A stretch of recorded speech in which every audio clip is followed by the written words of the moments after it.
जय हिंद साथियों स्वागत है एक बार फिर से आप सबका आपके अपने चैनल मैथरेक्ट पर।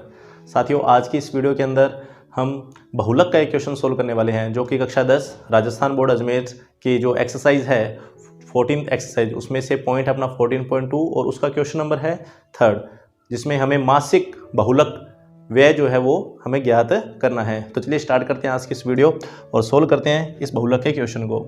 तो हमें इस क्वेश्चन के अंदर व्यय दिया हुआ है वर्ग अंतराल के रूप में और साथ में परिवारों की संख्या दे रखी है और हमें इसका मासिक जो है ना व्यय, मासिक व्यय बहुलक के रूप में वो ज्ञात करना है। तो बहुलक वाला जो क्वेश्चन होता है वैसे बिल्कुल आसान सा क्वेश्चन होता है, क्योंकि इस क्वेश्चन के अंदर आपको अलग से कोई सारणी जो है वो बनानी नहीं पड़ती।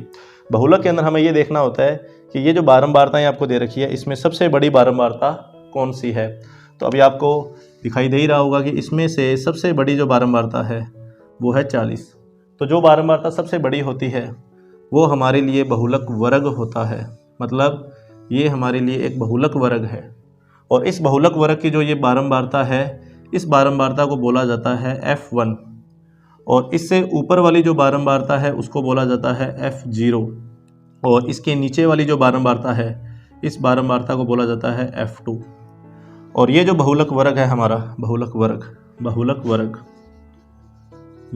वर्ग हमें इस बहुलक वर्ग की निम्न सीमा बतानी है सबसे पहले कि कितनी है बहुलक वर्ग की निम्न सीमा।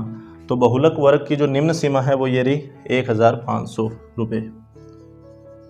फिर उसके बाद में हमें बताना है कि यहाँ पर वर्ग अंतराल h का जो मान है वो कितना है। तो वर्ग अंतराल जो है वो इन दोनों में 500 रुपये का अंतर आ रहा है, तो यहाँ आ जाएगा 500।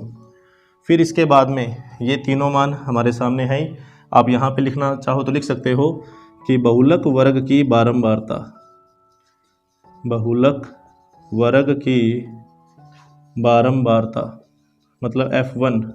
तो बहुलक वर्ग की जो बारंबारता है वो है 40। फिर लिख देंगे पूर्व की बारंबारता, पूर्व का मतलब पहले, तो बहुलक वर्ग से जो पूर्व है उसकी जो बारंबारता है वो है 24। और फिर आ जाएगा बाद की बारंबारता, मतलब F2। तो बाद की जो बारंबारता है वो है 33। और अब इसके बाद में है सूत्र बहुलक का। तो बहुलक Z बराबर होता है L plus F1 minus F0 बटा में 2F1 minus F0 minus F2 और इंटू में इसके क्या आएगा H आएगा।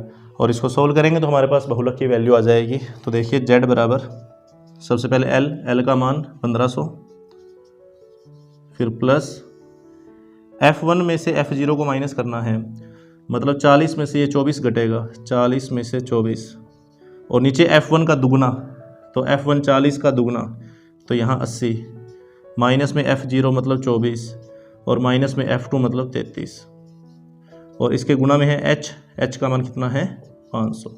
तो अब इसको सोल्व करेंगे आगे। तो Z बराबर 1500 प्लस 40 में से 24 माइनस करेंगे 16 इंटू में ये 500 और इसके बटा में 80 में से चाहे तो आप इन दोनों को जोड़ के माइनस कर दो और या फिर पहले 80 में से 24 घटा दो, फिर जो आंसर रहेगा उसमें से 33 माइनस कर दो।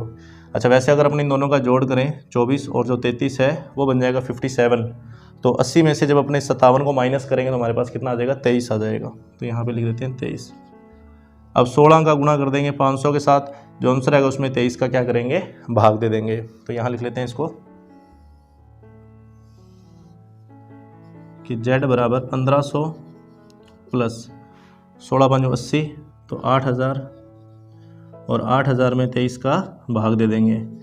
तो Z बराबर 1500 प्लस, अब 8000 में 23 का भाग देना है तो ये नॉर्मल अपने रफ के अंदर भाग दे के देख सकते हैं। यहाँ कर लेते हैं ये कि 23 और इधर आ गया 8000। तो वही है कि अपने 23 का अगर आपको पहाड़ा आता है तो 23 का पहाड़ा डायरेक्ट पढ़ लीजिए या फिर पहाड़ा बना के लिख लीजिए, इसमें कोई प्रॉब्लम नहीं है।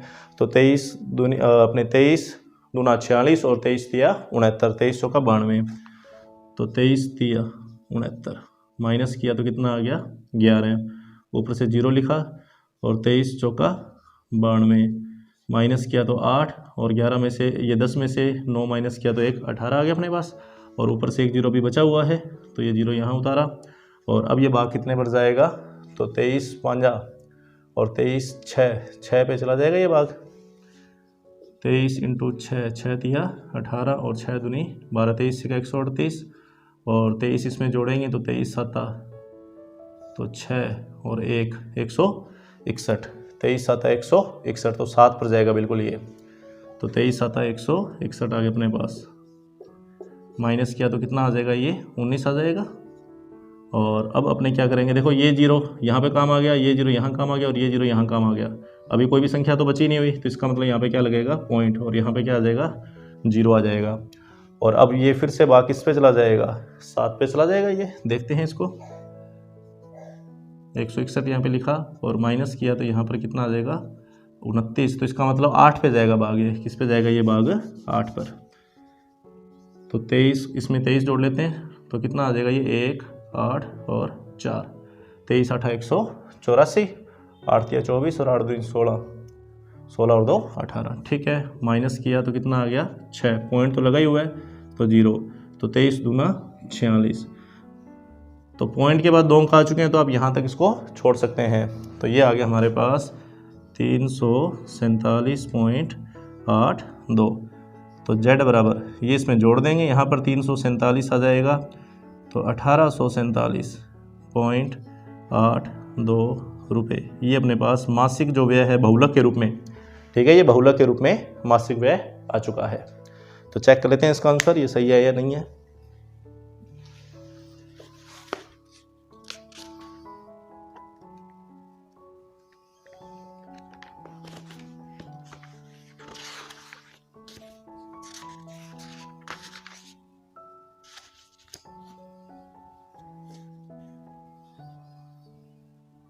तो 1847.83 दिया हुआ है। तो वो इसलिए दिया हुआ है क्योंकि आगे जो भाग है वो चलता जाएगा। तो जब अपने इसको अप्रोक्सीमेशन के रूप में लिखेंगे, क्योंकि भाग भी यहाँ पे ख़त्म तो हुआ नहीं, तो आगे इसको बढ़ा सकते हैं, अपने बढ़ाएंगे तो ये 0.83 इसका जो फाइनल आंसर आप उस रूप में बता सकते हैं। तो इस तरीके से बहुलक का क्वेश्चन सोल्व करना था। मिलते हैं आपको नेक्स्ट वीडियो के अंदर एक और इम्पोर्टेंट क्वेश्चन के साथ। धन्यवाद।